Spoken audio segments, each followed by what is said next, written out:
Good morning, everyone. Good afternoon and good evening, wherever you find yourself in the world. My name is Uzodimma Iwala, and I'm the CEO of the Africa Center here in New York City. It's a real pleasure to be with you today. Let me actually start that again, because I think maybe, okay. Hi, okay. So good morning, good afternoon, and good evening to everyone, wherever you are in the world, wherever you're watching from. My name is Uzodimma Iwala, and I'm the CEO of the Africa Center here in New York City. And we are really excited to be able to bring to you, in partnership with our friends at the Open Society Foundations and the Piper and Proteus Funds, our program for this morning, or this moment, titled Getting into Good Trouble, Exploring the Act of Protest Around the World. Now, people the world over are familiar with the late Congressman John Lewis, civil rights icon and human rights leader here in the United States of America, who has been an example for so many people in this country and around the world, who is in essence the author of this idea of good trouble. And that really is about nonviolent protests, peaceful protests, speaking truth to power, and really throwing a wrench in the plans of oppressive or authoritarian states. Really working in conjunction with fellow citizens to put an end to oppression and create a more equitable and just society. And so it's with that in mind that this morning we come together to talk about this idea of good trouble and this idea of protest in this rather perilous time. You know, I don't really know what else to call this moment that we're in except for crazy. I wish I had something a little bit more intellectual or academic in terms of words, but I think crazy describes this combination of uncertainty, of unrest, but also of the potential power that we have in coming together to deal with this uncertainty and unrest. We're at a moment where we see people speaking out against longstanding injustices and the rise of authoritarianism in parts of the world where people didn't think things could be authoritarian, you know, with the caveat that for some people in certain societies, you know, it was never all good from the beginning. At the same time, we're seeing people around the world rise up against what we might call more blatant forms of oppression, whether that's, you know, in Belarus or other areas in the world that we see political change coming. And this is all about how do you enact and push the change that you want to see in the world, and who is resistant to that change when that change is in favor of a more equitable and just society. You know, it's also happening at a time we see here in the United States, the Black Lives Matter protests, which have really been the vanguard for this here. You know, but at the same time, we see people labeling those protests as riots or as disruptive and disturbances, as opposed to the peaceful protests that the vast majority of them are. You know, this is also happening at the same time that we have the COVID-19 pandemic, which has really completely transformed the way that we look at ourselves as individuals and as a society. And what we're finding now is we're seeing that, you know, some people around the world are trying to use restrictions that are supposed to protect us as citizens and societies to actually restrict our ability to speak, to protest, to gather together, to protest injustice, and also to push for the change that we want to see. And so it's with that context in mind that we're gathering together a diverse group of people from areas such as sports, from trade unions, from longstanding experience in human rights, from around the world in multiple countries, to speak about protest, to speak about speaking up, speaking out, and what it means to protest in this day and age. So with that said, I'm going to turn over to the UN High Commissioner for Human Rights, Her Excellency Michelle Bachelet, who will join us on recorded video. And then after that, to Melissa Spatz from the Proteus Fund, who will also join us by recorded video, just to introduce the session that we are to have today. And then you'll come back to me and our panelists, who I'll introduce at that moment once we're done with the videos, for our lively and robust discussion about getting into good trouble and exploring protests in this present moment. So over to Her Excellency Michelle Bachelet.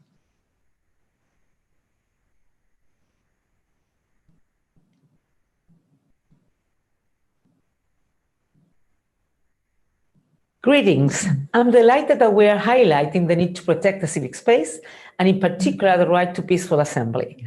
At this crucial time, with the COVID-19 pandemic undermining people's well-being and livelihoods in every country, we urgently need to empower more people to raise their voices for human rights.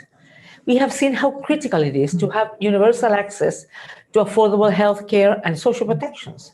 We have seen how COVID has been fueled by structural discrimination against Afro-descendants, indigenous peoples, Dalits, and ethnic minorities. And we have seen some governments respond to the pandemic by criminalizing criticism, attacking those who speak out, expanding tracking without privacy safeguards, and intensifying other restrictions on the civic space. But to be effective, governments need truthful feedback about the measures they're taking. They need ideas, and yet also they need criticism from the broadest possible range of people. Demonstrations, which are a core part of democracy, are vital. The pandemic clearly demonstrates that respect for human rights is beneficial to everyone. Universal health care, universal social protection, and the rights to freedom of expression and peaceful assembly, online and offline, contribute to protecting our well-being and promoting our shared interest. Effective access to reliable information and meaningful participation in decision-making have helped to save lives. I believe this realization can invigorate our advocacy for a broader civic space and far stronger human rights-based action in every field of work. Yes, there is a great deal to be worried about. Poverty, violence, and misery are on the rise, and deepening repression can only perpetuate and magnify these harms. In the digital era, surveillance technology and artificial intelligence can be misused to stifle our voices and deny our rights. But as John Lewis said, when he called on us to get in good trouble, it is important not to get lost in a sea of despair. I pay tribute to the Human Rights Committee and Christoph Heinz for the recent general comment on the right of peaceful assembly.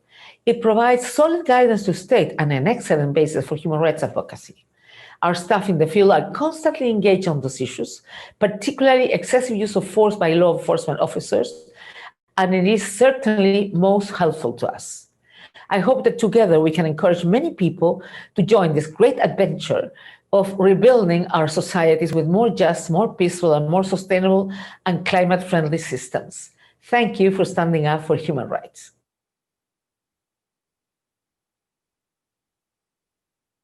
Hi, my name is Melissa Spatz, and I'm with the Proteus Fund. We're happy to be co-sponsoring this important conversation. Here in the United States, we're in a moment of historic protests for racial justice that began this summer with the death of George Floyd. Today, as I speak, protests are taking place across the country over the murder of Breonna Taylor by police in Louisville, Kentucky, and the failure to prosecute those responsible. And we know that even as these protests for justice continue, we're looking at more protests ahead from the period of November through January as democracy advocates flood the streets to ensure free and fair elections. Government and corporate forces have responded to these historic protests by propagating a multi-pronged attack on freedom of assembly. And that includes laws introduced in 38 states to criminalize protest and create civil liability for organizations that support protesters. It includes slap suits targeting those organizations. Militarized policing. We know that protesters were tear gassed this summer in over 100 cities, and in Lafayette Square, which the president cleared for a photo opportunity. It's included expanded surveillance of protesters, the use of federal forces in Portland, Oregon, including the kidnapping of protesters in unmarked cars. And just this week, a statement from the Department of Justice threatening further use of federal forces in New York City, in Seattle, in Portland, Oregon, labeling protesters as anarchists, as violent, as dangerous. In 2017, we at the Proteus Fund saw this beginning to unfold, and we launched a pooled rapid response fund to get resources into the hands of frontline activists defending protest rights. Since then, we've funded in 17 states and the District of Columbia, and we've begun to fund national infrastructure as well. We established a coalition called Protect Dissent that brings together national organizations to provide concrete tools that frontline groups need. And we're focused too on recapturing the narrative around protest to underscore that protest is an essential part of a functioning democracy. Now, we know that what's happening in the United States is part of a global trend, and that partnerships across borders will be critical as we try to defend protest rights. We can't do this alone. We know we need to be in solidarity. And so I'm grateful to the organizers of this event and to the speakers. We're delighted to be co-sponsoring, and I'm really looking forward to the conversation. Thank you.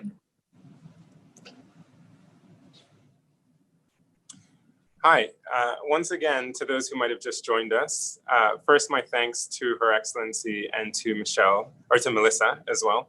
And to all of you, my name is Uzo Dimaiwala and I'm the CEO of the Africa Center.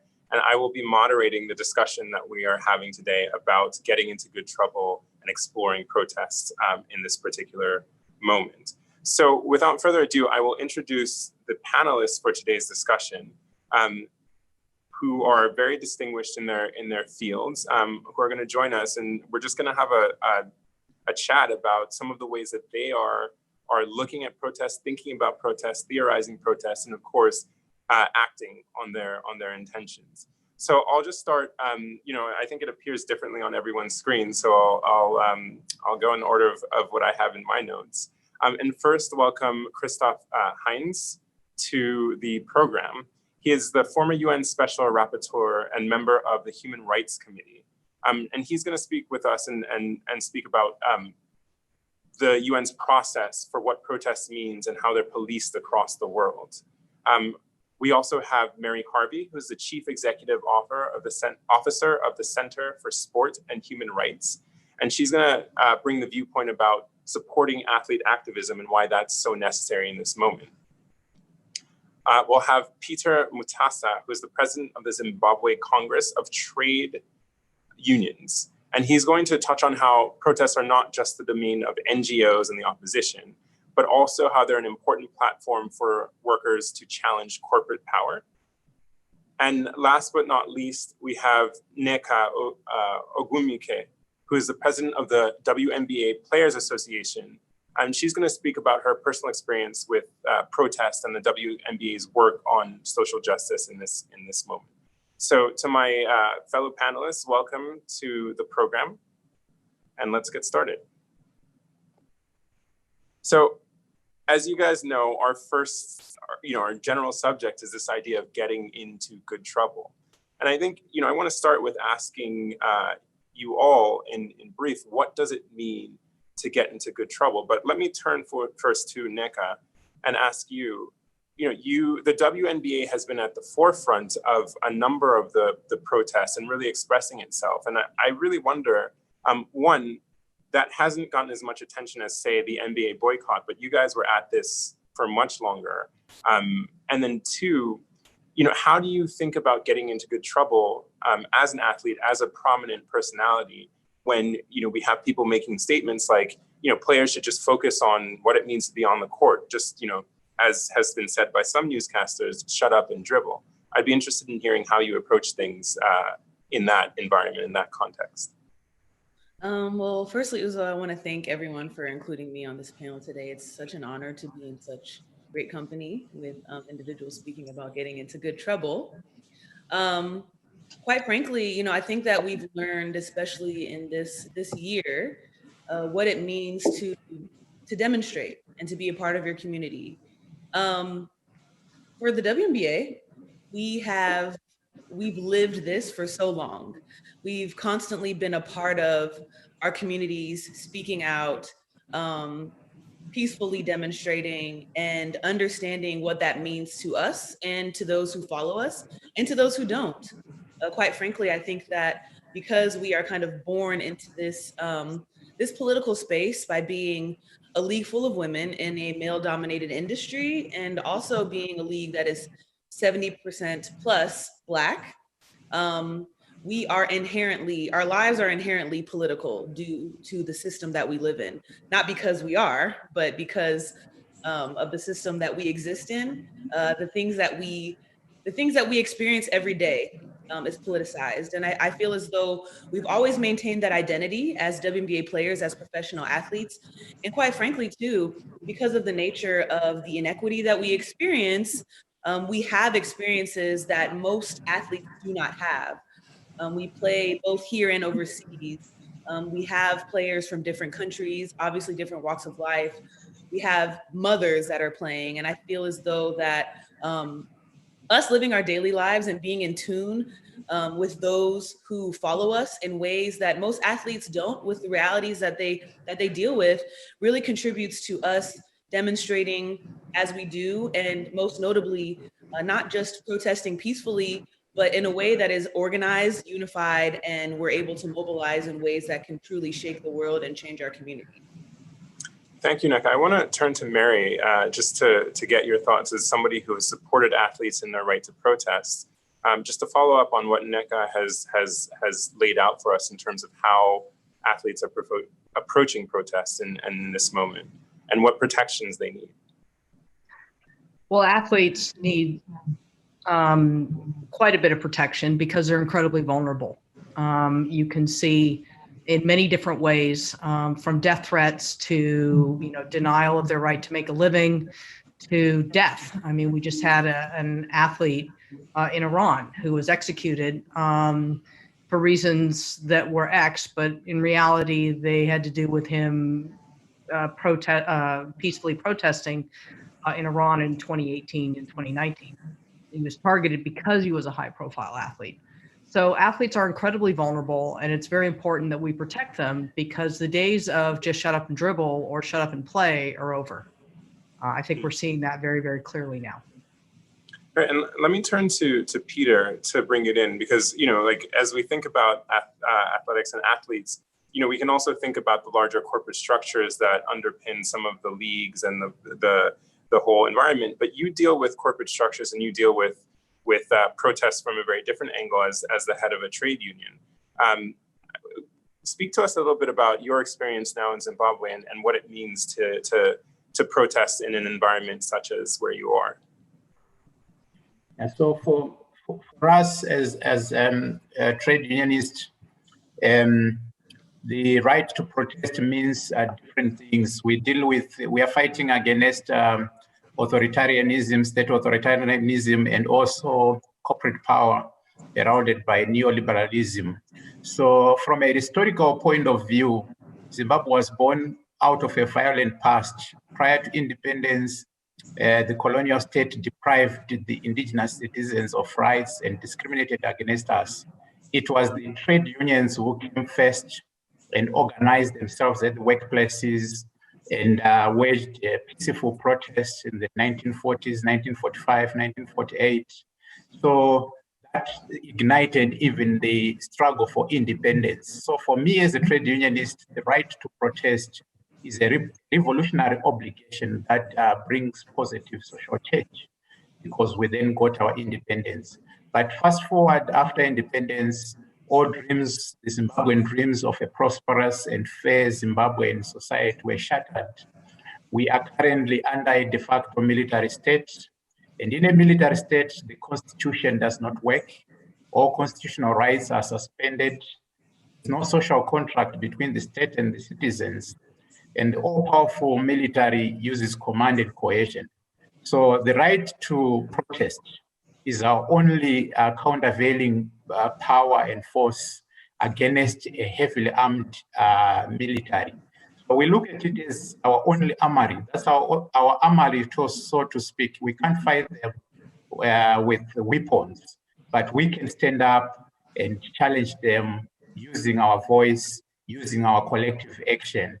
And also, it is now our only avenue for accessing a public service, good public service such as housing, education, health, and progressive labor laws and better working conditions. We have never received anything from corporates, from the government, without fighting, without standing up and fighting. And to modify Alice Walker's quote, protest is the rent we pay for living on this planet, for sure. So if you look at it, we organize workers to picket, to strike, and to petition. Corporates and the state coalesce and use the state power to bring police, to disrupt, to arrest, to brutalize us. So we cannot go to the judiciary, we cannot go to the police because everything is rigged against the workers. So we see the right to protest as justice and fairness dispenser. In a military state where institutions are supposed to dispense justice and fairness are captured by the ruling elites and corporate power, you can only turn to the right to protest. Thank you. Thank you, Peter. And with that, I think I want to move to Christophe and just get your thoughts as somebody who's worked on issues of human rights for the UN for the vast majority of your career. Thinking through some of the things you've worked on in terms of protests, but also in terms of responses to protests and how you can have, a state won't most necessarily try to control, but what it means to have guidelines or outlines or statements on what is acceptable in terms of interacting with protests from the government angle, and how we can then think about protests within that context. Yes, Uzo, and thank you very much for the opportunity to join this important gathering. Yes, so indeed, I think it is important to have some international understanding of what the right of peaceful assembly, what it entails, and in particular within the UN, which of course is a club of states, to make sure that one carves out the space and that one makes clear that this is a basic right and what it really means. So as the High Commission mentioned in the Human Rights Committee, which is the body that monitors covenants and the Covenant on Civil and Political Rights, and 173 states are member, we developed the General Comment on Peaceful Assembly, but also in the Office of the High Commissioner for Human Rights, we developed guidance on less lethal weapons. Because as we know, these weapons are called less lethal, but they in many cases are lethal, and they can be abused as well. So it's important to, in a way, set out the rules of engagement and state it very clearly that a peaceful assembly is a basic right. It is a very important way of renegotiating the social contract, and then to make it possible for states and for society as a whole to understand that this space must be respected.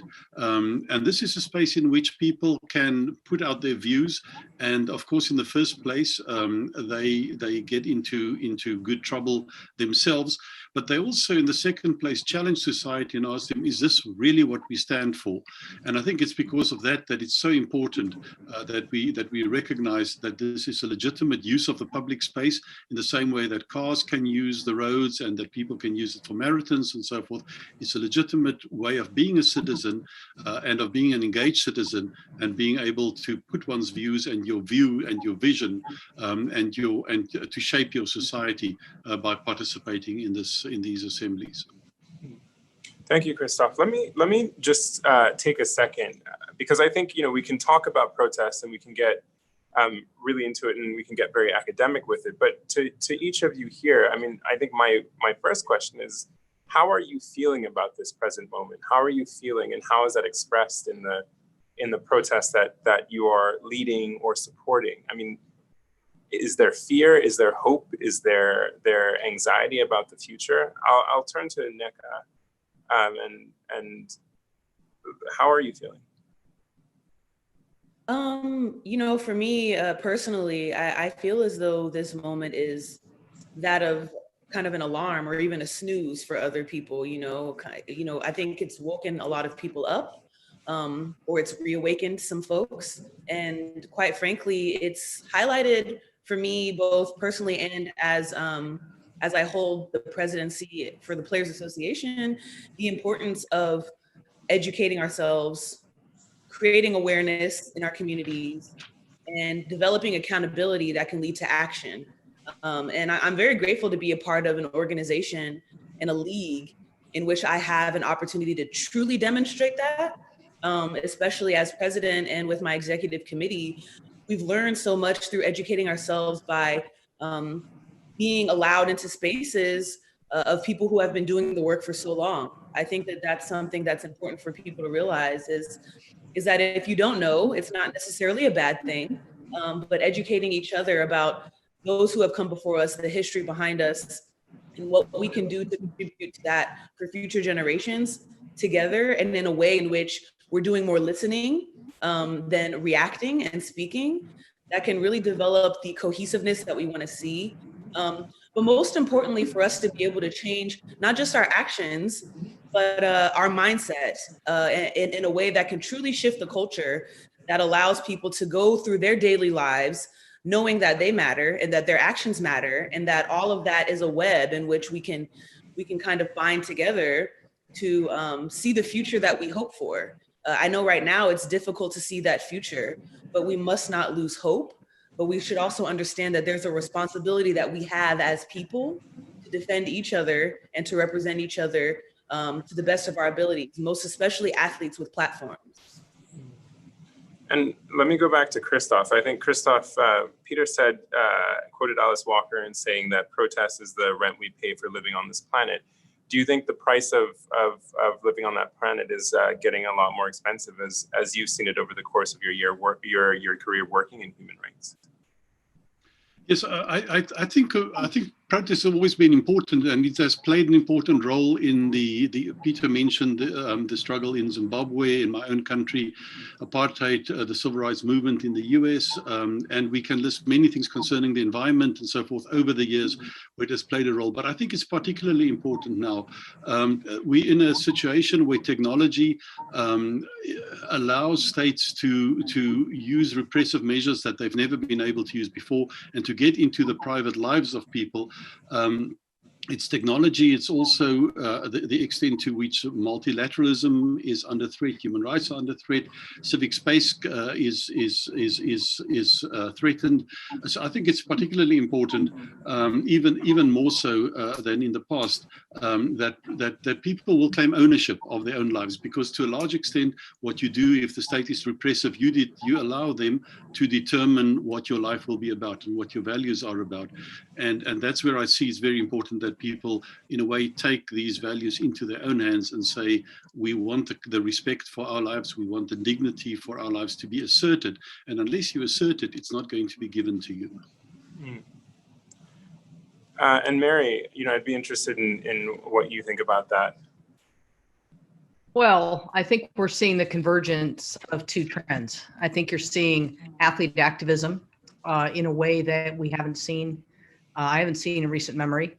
And you're seeing also in some parts of the world, athlete activism, and there's positive stakeholder engagement between the athletes and the leagues or bodies they play for. So there's an increased understanding of, okay, if the athletes want to speak out, let's listen to them, which I don't think was present before, at least certainly not with the NFL and Colin Kaepernick several years ago. So you're seeing that trend in places where it's worked well, which is good. But you're also seeing, disturbingly, where freedom of expression, and it's another right, of athletes, is being used as a way to target them for special treatment and not in a good way. So athletes are being singled out for speaking out in different parts of the world, and they are at an increased risk. And in some cases, the example I mentioned earlier in Iran, terrible. Hakeem al-Arabi in Bahrain, also singled out, targeted, arrested, tortured for participating in peaceful protest.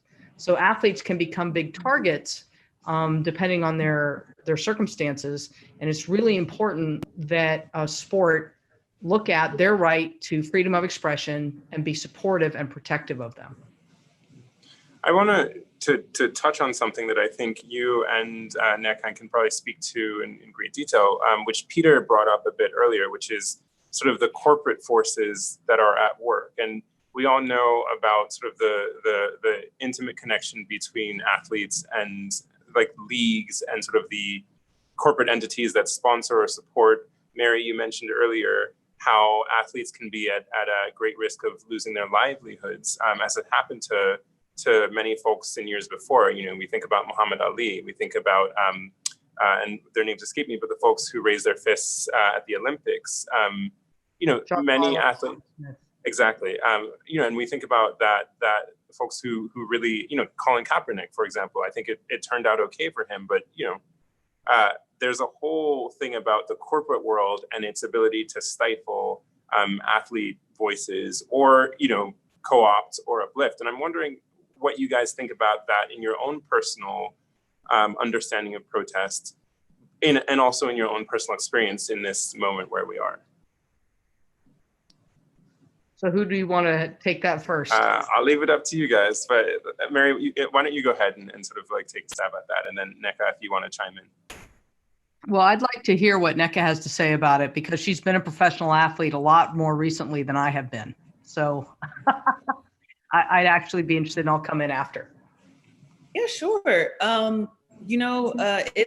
It's interesting because we know the history of so many different athletes who have sacrificed a lot to just have a voice. And we stand on their backs in that I have experience in the league. I'm about to enter my 10th year, in which for the most part, our voices being heard was not as reprimanded as it had been in the past. I will say, though, back in 2016, with the killing of Philando Castile, we demonstrated across the league, and fines were implemented for doing so, as well as community backlash, of which I guess you could say shaped the season that we are having this year, where in a pandemic, trying to configure what a season could look like, of which social justice and amplifying our voices was a non-negotiable for us to enter this season.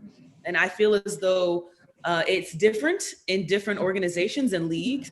The WNBA, which has a history of being on the forefront of many of these issues, has evolved in a way in which they recognize the importance of our voices off the court as much as they do our performance on the court. It's unfortunate, though, that you have an athlete like Colin Kaepernick who really just completely sacrificed his career for his own singular voice that athletes are now collaboratively using today. He kind of paved the way for that. And I guess as an athlete, I'd have to say that sacrificing your career it's a serious choice. But as a WNBA player, I've realized too that the strength in numbers is huge for athletes. It is huge. And rightly so, in that we had experienced a week this season in which all leagues, except for one, opted out of playing their games after the shooting of Jacob Blake. And in history's past, whether that would have happened or not, I'm sure the outcome would have been different in terms of the response to that. And as an athlete, I guess at this point too, we feel as though it's not an either or anymore. You get me with my so many points, assists, and rebounds per game, as well as what I have to say about the issues that are going on in this world. And it's lovely to be a part of that evolution. And hopefully we're paving the way for even more change that can happen with athletes that are playing. Well, and you shouldn't have to choose.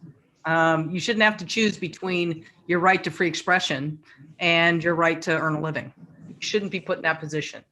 And, there's talk of, how sports can limit athlete freedom of expression for different reasons. And IOC Rule 50 comes to mind about protest. What we've seen in the WNBA is that you can talk to, so there's this engagement between players and the league around what that looks like. And that's the whole power around sort of don't make rules about me without me. And so the leagues that are engaging with its athletes to talk about why this is important and how we do it are the good examples. The ones that aren't are the ones that are struggling and reacting. So, but it should never be a situation where an athlete is put in a position where they have to choose between making a living and their own human rights. And thank you guys. And let me turn back to Peter really quickly. Peter, you coming from the trade union perspective, and I think you and Patrick, who will join us a bit later, would probably have quite a bit to talk about in terms of the importance of unions, especially here we're seeing in the United States where unions have been under assault for decades now. You're coming from a different perspective in which you're in a military dictatorship or quasi-military dictatorship. I don't know what the proper term would be, but you're fighting for workers' rights. You're fighting for rights of the people, but you're fighting in a sense maybe a lopsided battle where the state has total control. How do you think your experiences can speak to the experiences of folks who might live in other areas where they have more power with regards to the state, but perhaps are maybe a little bit less clear on how to use the power that they do have? So for Zimbabwe, the situation is quite complex and very, very difficult. We are facing a military dictatorship, as I have said, and all rights have been suspended. The ordinary instruments that other colleagues around the globe use when they are treated unfairly, like the right to protest, is curtailed. You can't approach the courts. They are also politically captured in a way. So that is one aspect of it. Everything else is done through force and coercion. The second aspect is that Zimbabwe is basically a failed state. It is a failed state where the state is now failing to provide and to protect citizens. In fact, the state itself has become the #1 violator of security of persons. The state agents are abducting activists, abducting political opposition, political players. Anyone who raises a voice of dissent is at risk. I'm a victim of that. I've received letters with bullets from the state agents. I've been almost abducted twice at home. They abducted my nephew, brutalized a 19-year-old boy, let him walk for more than 3 kilometers naked in the dead of the night around midnight, 1 a.m. Many youth are being abducted for defending their rights and the rights of citizens. Female activists are being abducted, sexual harassed, tortured. People have been injured, people have been maimed. So there is that aspect of state failure. There's also an aspect of state failure where the state is actually failing to provide public service to citizens. The public hospitals have been closed even during the COVID-19 pandemic. For almost 3 months now, doctors are not going to work, nurses are not going to work, workers are earning, salaries have been eroded. A domestic worker earns $9 for 30 days for working for the whole month. And this is only sufficient to buy 9 loaves of bread. A medical doctor earns $40-50, only sufficient to buy 30-40 loaves of bread, and the same with teachers. So this is how bad the situation economically is, and socially. Also, 7.7 million people, half of our population, are facing starvation. Over 72% of our population is in poverty, and over 34% in abject poverty. So we have that aspect, and also the economic implosion, where we have over 761% inflation. And all that burden now, you need change, and you need change quickly. But for you to get that change, you are never going to get it from the state. The state has already failed. You are also not going to get it from employers, from the corporates. The corporates are benefiting from the chaos.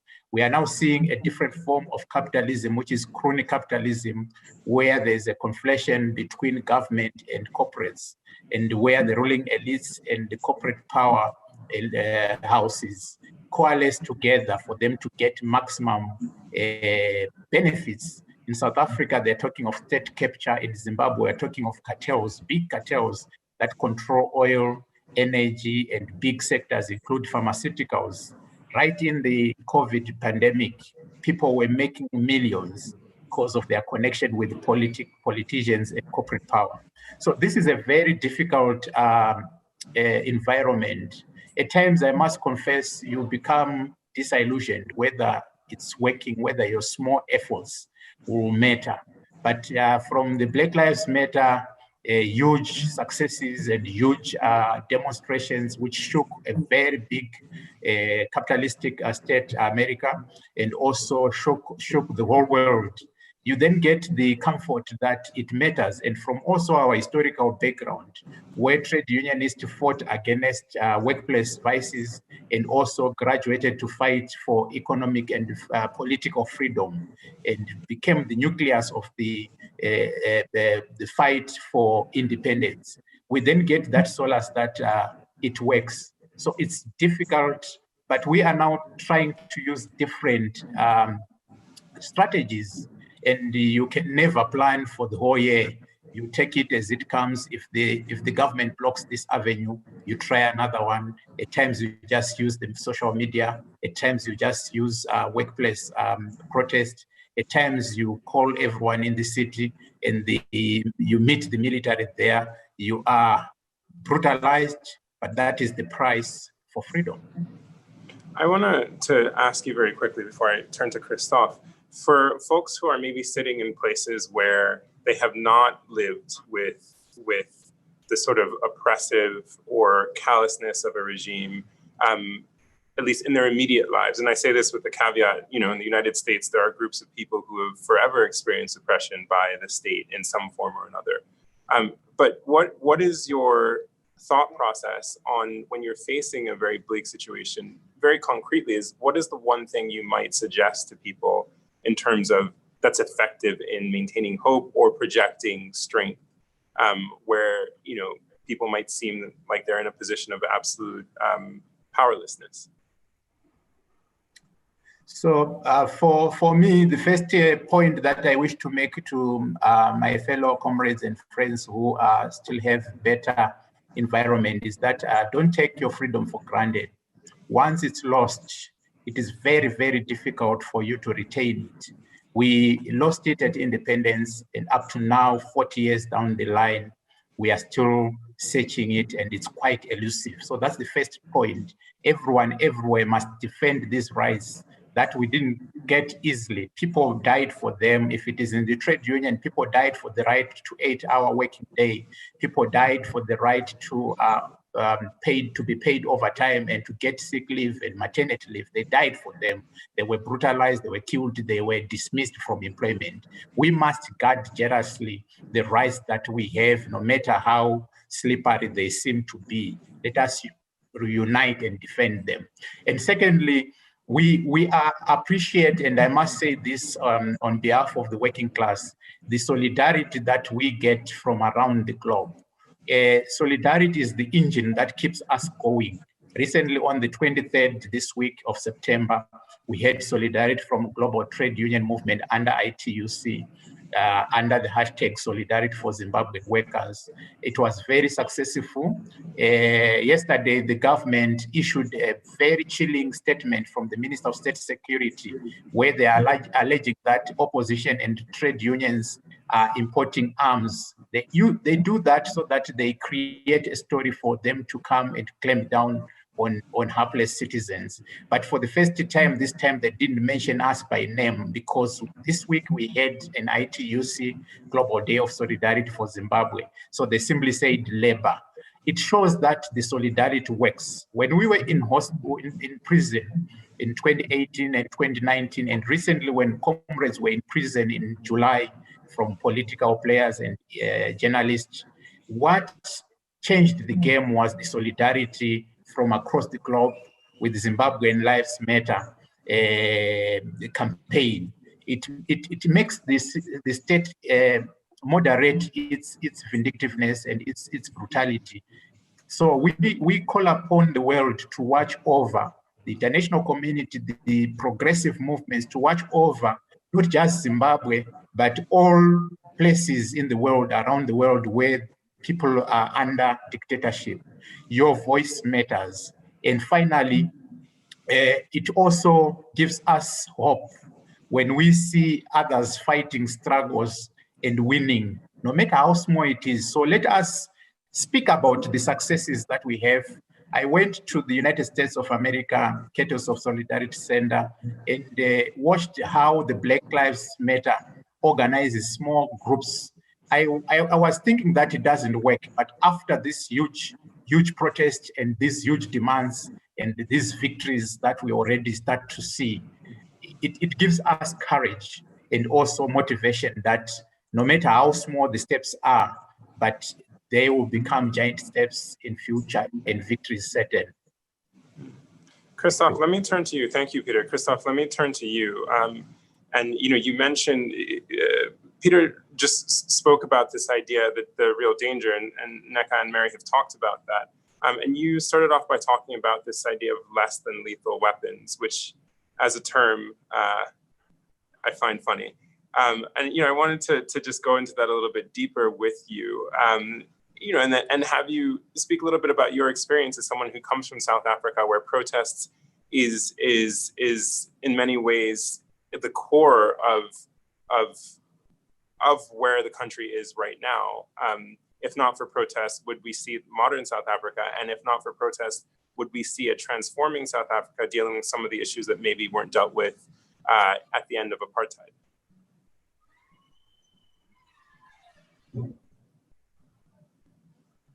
Christoph, I think you might be on mute. Sorry, I hope it's okay now.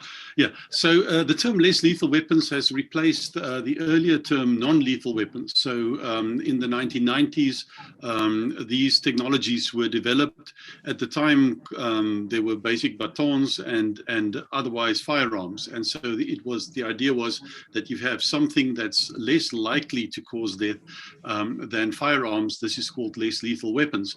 And there was certainly encouragement, and there's still, I think today, very rightfully encouragement to use less lethal weapons instead of firearms when one is dealing with protest. But the concern is that by calling something less lethal, it's almost a license to use it. And people think, well, now we can shoot canisters direct at people's heads, and we can use tasers when people have a heart condition or in an elevated position standing on a wall or something like that. And we know that in many cases, these so-called less lethal weapons cause death. But that's not the only concern. It's also used in other cases where it doesn't cause death, but it's much more brutal than is justified by the circumstances, because people think it's less lethal, we can use it. And if you add up all the instances where this is used, it can make the state very repressive. So it becomes very important also to have rules on when these so-called less lethal weapons may be used. And we have seen in the last year, 2019, this year as well, tear gas, for example, where protests are saturated by tear gas. And so, yes, not many people die because of that. They can if they're in confined space, or they trample on each other and so forth. But the level of repression because of the use of tear gas is very significant. And that's why it was so important within the UN to say, these technologies did not exist before. The law didn't really regulate it. We didn't know what the rules were, but we now know what the rules are. And so in July of this year, there was a guidance issued on this. But the important thing, of course, is that it's not only on the UN level. It must find its way into the laws of particular countries. And so in the United States, for example, and many other countries, some of the police forces are now looking at their regulations on less lethal weapons. In many cases in the United States, the studies that have been done there, very few of the states, their regulations on the use of less lethal weapons comply with the international standards. And that's where the next level of activism, I think, one of the aspects where it should be, is to make sure that the domestic rules on the use of these technologies are in conformity with the international standards. Mary, you mentioned facial recognition and other forms that go in a sense. There's the weaponized response, but it's not just in the physical, as Christoph has so thoroughly outlined for us. It's also in technologies of surveillance. Do you want to speak about that a little bit? Both of you, I think. Well, yeah, I mean, and unfortunately, people who are involved in protest, different parts of the world, be they athletes or others, there is technology that's being used to identify people and target them. And what we're fearful of is that athletes who participate in protests because of their influence be identified, however, via facial recognition or other means, and then singled out for special treatment. And we've seen that happen. And that is just something that's incredibly disturbing. And also when you talk about mega sporting events, there's the whole question around right to privacy when you're using facial recognition when it comes to security. So you have security for something like the Olympic Games, be it in Tokyo or Beijing, or a World Cup where they're using, let's say, facial recognition for security, how's that data used beyond that? Are there rules around that? Could it be used if people are protesting to identify people and single them out? So that is something that is a concern, particularly when it comes to the confluence of rights when it comes to sporting events and right to peaceful protest. And I want to go back to Christophe to just talk about, again, these technologies of surveillance. I mean, yeah, I remember here earlier in the summer in New York during the initial protests around the murder of George Floyd, you know, for days on end, we had helicopters in the sky just watching everyone. And, you know, I wanted to ask you, Christophe, in terms of other technologies of surveillance, you know, Mary has talked about things that are benign in a way that we look at as benign, but that can really disrupt our ability to congregate and speak. What are you seeing? Yes, and I think that this is a very important aspect, is the role of technology. And as you say, in some cases it can be benign. We know that, for example, body-worn cameras in some cases may assist. It's also not a silver bullet, if one can use that term in this context, because even body-worn cameras can create the impression that if it's not on the camera, then it didn't happen, and it becomes very difficult to prove one's case if you don't have if you don't have it covered. And there are ways of getting around it as well, and battery life and those sort of things as well. But technology can certainly in some cases assist with accountability, and whether it's a body-worn camera or CCTV camera or even satellites or drones, in some instances may potentially assist with accountability.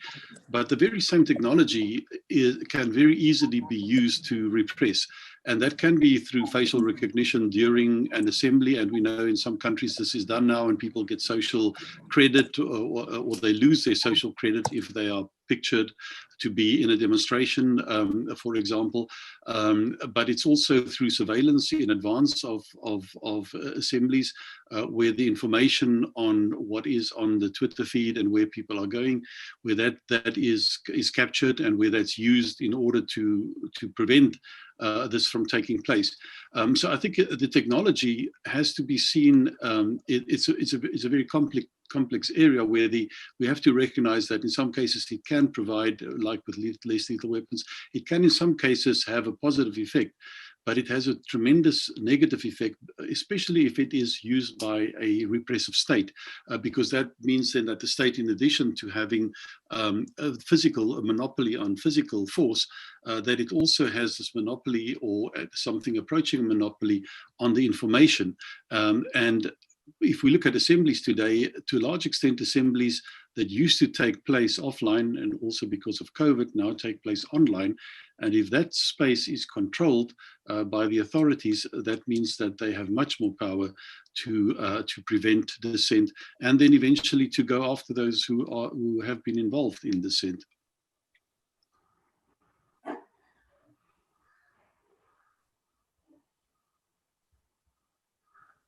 There you go. Oh, sorry, I was on mute. Falling victim to the inevitable Zoom technological catastrophe. But Nneka, can you speak? I mean, we've talked a little bit about technologies of surveillance and recognition, and having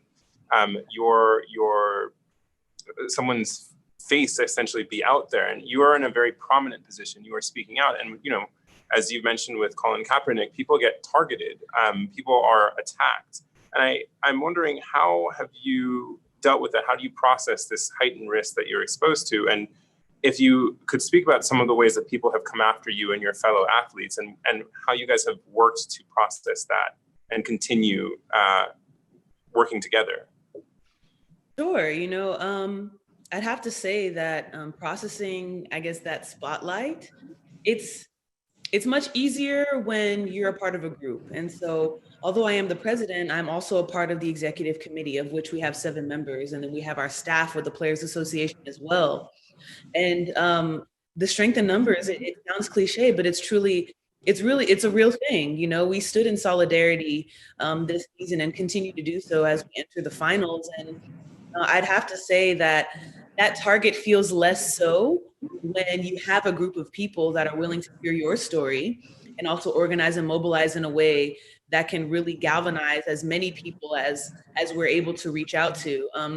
I will say though, entering the professional aspect of sports, it's quite daunting and frightening in a lot of ways outside of protesting, being in front of a camera and needing to feel as though you need to say the right thing, especially as someone who is so defined in so many ways by their production on the court and on the field. You don't want to contradict that with having thoughts, as people say. But we've grown to know as athletes evolve that those thoughts is what draws the audience in and truly gives authenticity to who we are as athletes. Mary said it best, you shouldn't have to choose between your human experience and your athlete experience. And as I've evolved, kind of not just as a professional athlete, but also as a person, we all have platforms of our own kind.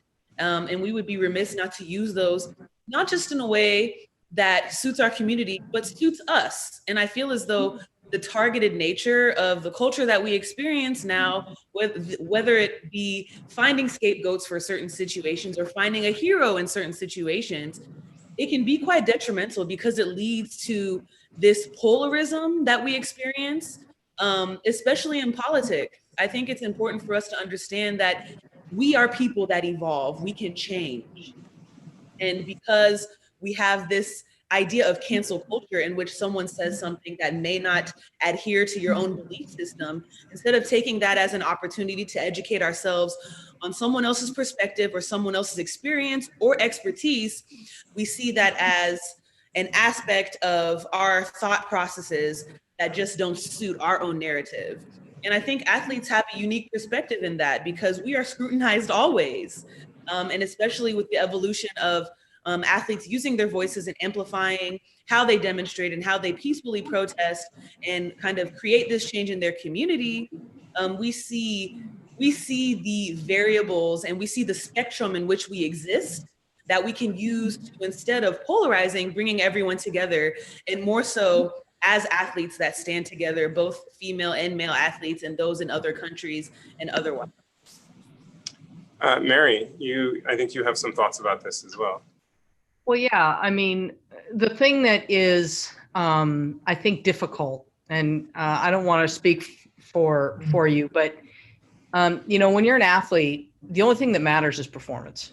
And it truly is an equal situation. If you can help the team win, or if you can drive performance, it's this really, it's this bubble around performance and are you good enough? And then you leave that bubble where everyone's truly equal, or at least in terms of performance, and you go into everyday life and things aren't okay. And this is what Muhammad Ali said when he came back from the Olympics and he threw his gold medal in the river and just said, here I go out and do this and I come home and they're like, you need to know your place now. And this isn't okay. And I think you don't have sport without athletes. It's just impossible.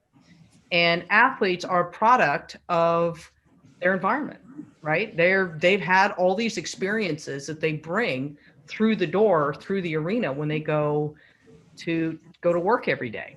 And what they're saying is that these things are not okay outside of the arena or the stadium. It's not okay.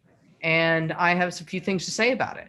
And that's their right, because that is their experience. They know what that feels like. I'm wondering, I'll start with you guys and then also turn to Patrick and Christoph.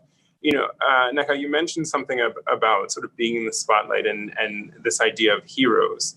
And I wonder, it's something that has been said a few times, I've heard it, that are we living in a time that is devoid of heroes, or where we don't have any heroes that we can latch onto? And, this idea of the athlete as hero figure, we think about, the iconized Ali, but, even also stepping outside, and, I'll turn to Christoph and then to Peter, the idea of a Nelson Mandela or an Oliver Tambo, these great people of history that lead us through these troubled times. Nneka, why don't you take a stab at that, and then Peter, I'll come to you.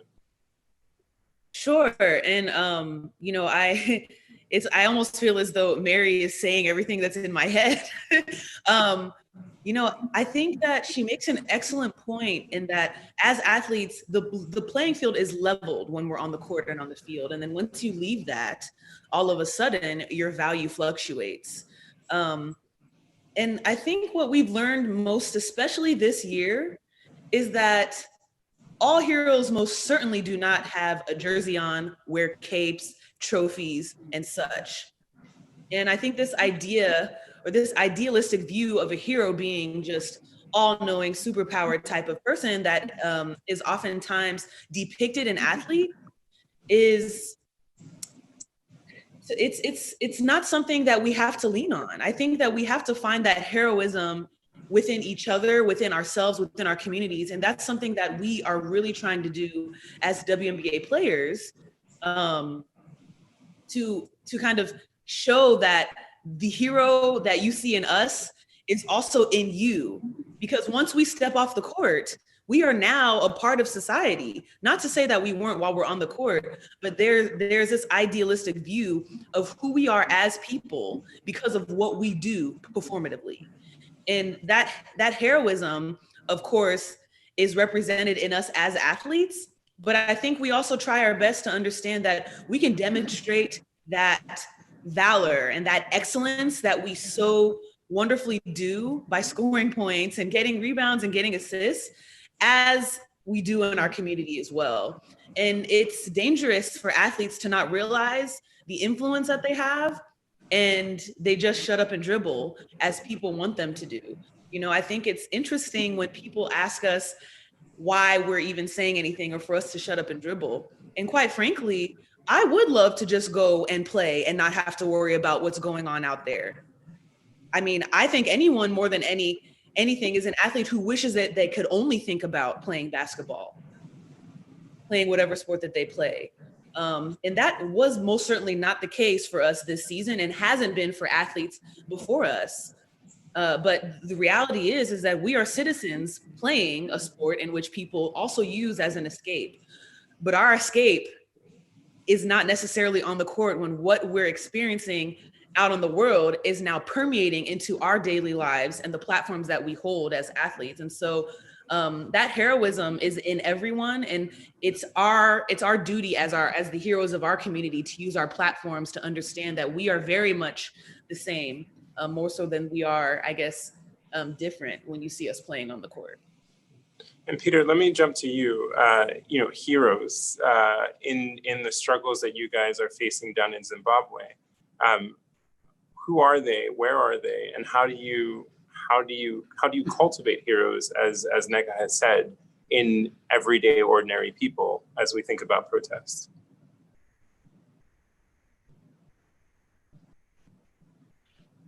So I work. We work with ordinary men and women daily. So at times it changes who you are and your worldview, how you view the world.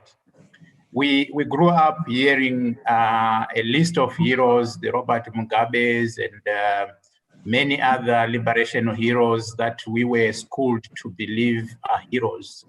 But as life goes on, as they started to be brutal to the citizens, as they started to be very, very repressive, in fact, the Zimbabwean post-independent state inherited all the colonial repressive systems, symbols, and artifacts. We still find ourselves in the prisons that the former heroes were put in by the colonial regime. They still use the same policing methods that were inherited from the colonial regime. So you start to question these things. But as you work with people, you see the unheralded heroes. You see the heroes that are not spoken about.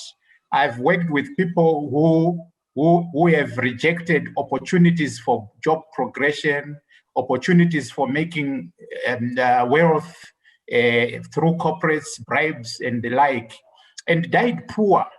But they did so because they wanted to defend the majority. When we are facing repression, For some of us, we have already said this struggle can lead to death. But you look at your family, your kids. Each time I'm hunted or I'm about to be abducted or to be tortured, I'm not really worried about myself. I'm worried about my wife, who is not ordinarily a trade unionist. She has not made a choice like I did. I'm worried about my kids who ask and who have to worry about going to school.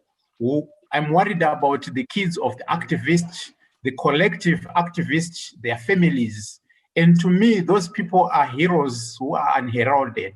They are heroes who are not spoken about. They suffer in silence. When Peter Mtasa is arrested or abducted, the whole world within minutes, they know. But when my kid, when the kid of a workers' committee, a shop steward, a representative is abducted, it may take ages for that story to go out. And to me, those are heroes. So the heroes must be product of the struggle. They must not be imposed upon the people. And we also see many other heroes who are coming in different spheres of life. You are talking about sports. I'm now a fan and a follower of Naomi Osaka, the tennis player. Those are natural, organic heroes. So we still have our heroes, the Mandelas, who showed us how selflessness is. 27 years in prison. Each time I'm in prison, I laugh it off when people say, are you not afraid? Are you not worried that you are going to lose out in prison? I say, no, I'm just here for 2 years, 2 weeks, but Mandela has been there for 27 years. So we still have heroes, and there are many. And the struggle is not about personalities. The struggle is about the cause. It is about the objective. And that is what creates the heroes that we have. And Christoph, in your long career, how, within human rights, I think Peter has spoken to something really, really deep that both Neka and Mary have touched on. I mean, the heroes you find, and where do you find them, especially, as you've worked in systems that maybe to the wider public seem a bit like they crush the individuality that builds the heroes that we look up to. Yes, I also think heroes are important, and you mentioned the names of Nelson Mandela, Martin Luther King, and I think certainly in South Africa, many of us are still very much inspired by Nelson Mandela and sports stars. But I also agree with what has been said, that ordinary people, especially in the context of peaceful assembly, are very important. And it's in the nature of peaceful assembly where a number of people go out into the streets, ordinary people, if one wants to call it that. That happened with Gandhi in 1906, the first time people go out into the streets. And these are people who work at home or people who are teachers, and they say, here I am, deal with me. This is what I believe in, and I can't do anything. Here I am. And I've had the opportunity also within the UN to visit various countries where people, political opponents have been arrested in assemblies. And these are ordinary people who are not known to the media, but they are the ones who go out there and say, deal with, I put my body on the line. And I think it's for me, this is a very important part as well, is that it's not just the very well-known people, but with peaceful assembly, we have 100, 200, 300 people or thousands of people who go out and take their future into their own hands, and the future of their kids as well.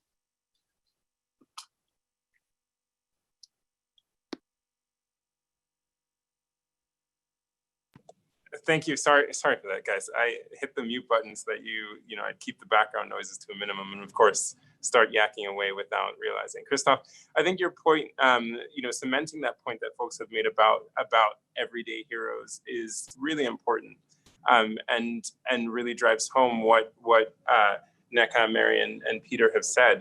And I think at this point in time, we're coming close to the end, and I'd like to invite Patrick Gaspard, who's the president of the Open Society Foundations, and someone who has, in his long career of activism and also in politics in the Obama administration as an ambassador for the United States to South Africa, has really spoken a lot and worked a lot on these issues.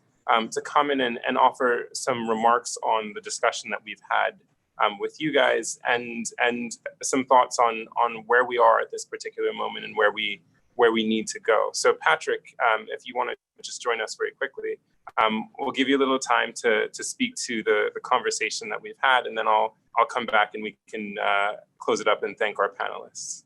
Fantastic. Thank you so much, Uzo. It pains me that we're not all gathered together in the incredibly beautiful Africa Center, but thank you for inviting us into conversation in this virtual village that you've helped to convene here. This has been an extraordinary discussion to listen to and now to join in on. I'm proud to be part of this, but I'm mostly inspired by all of it. I found the remarks by the UN High Commissioner Michelle Bachelet to be incredibly illuminating. I want to thank partners like Melissa and the Proteus Fund for all that they're doing to help stand up the right to protest. I'll say a little bit more about a fund that we've co-generated and created inside of the Open Society Foundation to really concretize the work of rights. I have to say that I'm really moved by Mary and her work. I want to thank her for calling out the brutal violation of rights of athletes in Iran and the horrific circumstances that led to the execution of Navid Afshari. Horrific. Thank you for sounding that out, Mary. And I have to say, Nneka, you just blow me away. I have been so impressed by all of our sisters in the WNBA for standing up a sophisticated response to challenges that we're encountering right now. You said in this that you've managed to stand up a conversation in your league, primarily because you have inherently political lives as mothers, as members of the community, with a league that's over 70% women of color. Find that to be inspiring. Thank you for that leadership, and know that we're sitting in solidarity with you. Solidarity is a key part of this, Nneka. When you talk about the space that athletes occupy in the game, on the court, and in civilian life, I just want you to know that there are so many of us who have been in civil society, who have been activists, who have been shaped primarily by the interventions of athletes. It's true for me when I think about the heroic example of people like Althea Gibson and Arthur Ashe, of course, Muhammad Ali, right straight up through Colin Kaepernick. Let me tell you experience that I had when I went to South Africa for the first time 30 years ago, when Nelson Mandela had been released from jail. And I had the good fortune to be part of a civil rights delegation that went to help stand up the new majority into power. And I was in the company of Madiba, and in his little office that he had then, and in the office that's enshrined today in the museum to Madiba, he had books about Ali, photographs for Ali, and he said that for him, even while he was locked up, that athlete, that voice, that determination and conviction to be unapologetically Black and free was his North Star in that period. Just as Nneka, you and the sisters from the WNBA are the North Stars for so many of us right now. Peter, I don't really quite know what to say to you. I'm humbled to be in conversation with you. We all have been following your journey for some time now. It's terrible to see what's occurred to you and the entire labor movement, but in truth, civil society and the whole rights movement in Zimbabwe, the record of arrest, the overturning of principles in the constitution in Zimbabwe must be addressed. Thank you so much for literally putting your soul on the line for freedom in Zim and setting an example in the continent and in the world. You said before, Peter, that solidarity is the engine. I want to give an example of another act of solidarity in athleticism that I think should speak to the Black and white divide today. Uzo mentioned Tommy Smith and John Carlos, who of course stuck up their fist in defiance in the 1968 Olympics. But what's often not noticed is the act of another Peter that day in 1968, Peter Norman, who was the Australian athlete who finished in second place and won the silver medal that day, hailed from Australia, a country not necessarily known for having a great history of taking care of indigenous rights. Peter Norman that day wore the Olympic Project for Human Rights badge, and he hung his head in demonstration, in protest as a white man in solidarity with John Carlos and Thomas Smith that day. Let's not lose track of those kinds of historic examples in this moment that we sit in right now, that's both perilous but has tremendous promise for coalition building and for true and deep solidarity. Christoph, I'm always impressed with the work that you do in the Human Rights Committee. I have to tell you, as somebody who misses his South African home, that it's so good to hear your South African accent. In going in and out of the country over many decades, I always thought that protest was a national sport in South Africa. It's certainly a full contact sport. And the work that you're taking up right now in the committee provides the framework that we need for how protests should be policed around the world, including the basic rules of engagement for assemblies and providing clarity on the roles of authorities and policing protests. You know, Uzo, you gave a little snapshot of my biography. I'm here today as the president of a global philanthropy, the largest human rights philanthropy in the world, expressly because of the willingness of my mentor, John Lewis, and my inspirations like Archbishop Tutu, to put their shoulder against the machine of injustice and to stand in the line of fire on behalf of progress in the name of the very idea of justice. They were, Archbishop Tutu still is, and John Lewis was, an extraordinary troublemaker. I've tried in my humble way to be a troublemaker myself,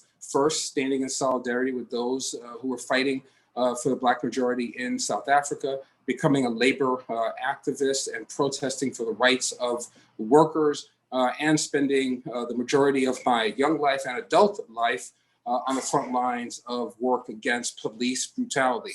I've also experienced harm in protest, from being out in protest and being attacked by the police. So I know how terribly important all of this work is. The situation right now, Uzo, in the United States where I sit and globally,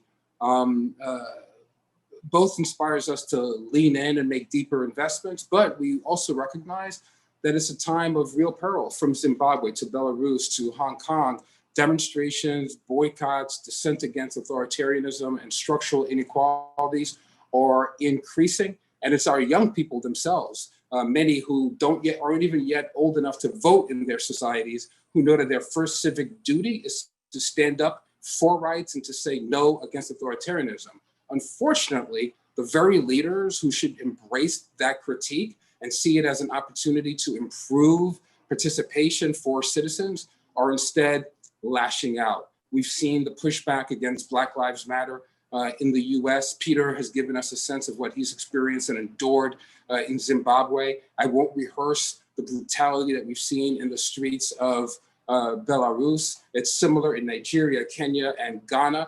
If you look at the African continent, Uzo, you know that there are more individuals who have lost their lives from being brutalized in response to the closures than from COVID itself. It's a profound thing. Christoph, in your homeland of South Africa, we've had over 200,000 South Africans who've been arrested allegedly in violation of COVID restrictions. So there's a real pushback against dissent and a closing of the public space. Mary gave a sense earlier of some of the things that philanthropy is taking on and doing right now to stand up those rights. I'm proud that in OSF, where we have a living donor, George Soros, who's been accused of paying protesters, which is really an affront to protesters themselves. Right now, we're doubling down on our sense of what the moment needs. We created an initial seed investment of $1.5 million to work and inspire the international donor community to open up a collaborative that's grounded in regional hubs in Africa, Asia, the Middle East, Latin America, partnering with civil society groups like Forum Asia, the Center for Legal and Social Studies, International Partnership for Human Rights, the Pan-African Human Rights Defenders Network, to stand up rapid response hubs for frontline organizations with lawyers providing emergency legal and medical support to peaceful protesters who are attacked.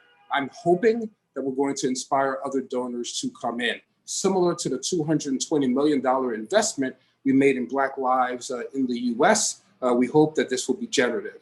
So I'll end there, Uzo, with again a note of appreciation, a humble salute to all of our panelists who are taking the fight to the streets and speaking truth to power, and to thank you for convening us today, and to say that we intend to be on this journey endlessly until there's justice for Peter and for those rights workers like him.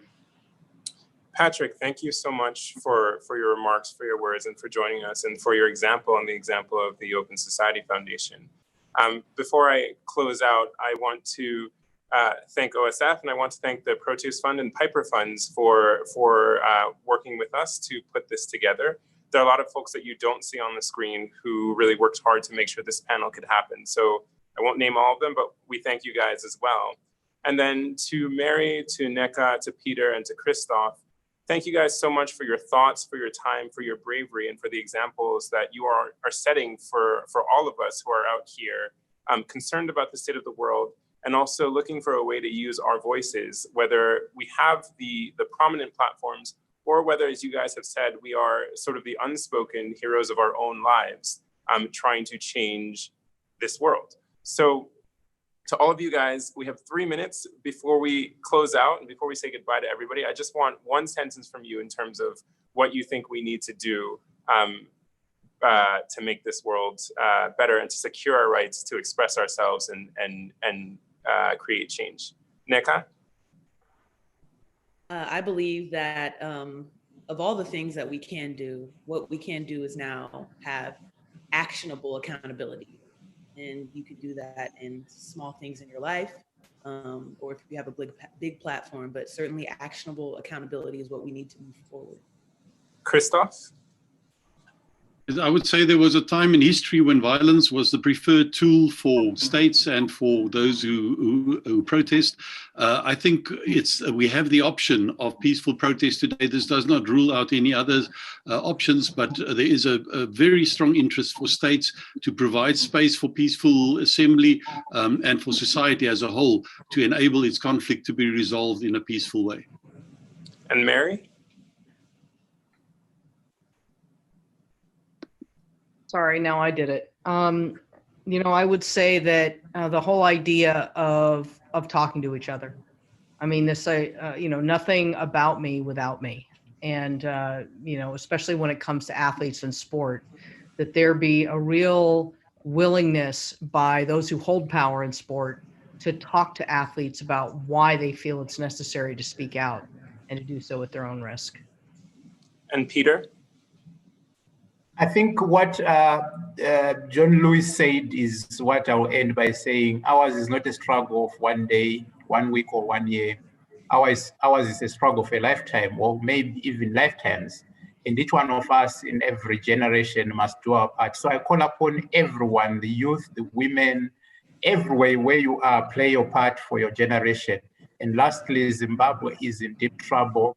We're calling upon the UN, AU, and everyone else to assist. Even emergency humanitarian assistance is needed. People are starving, people are under oppression, and look and watch over us. Thank you very much.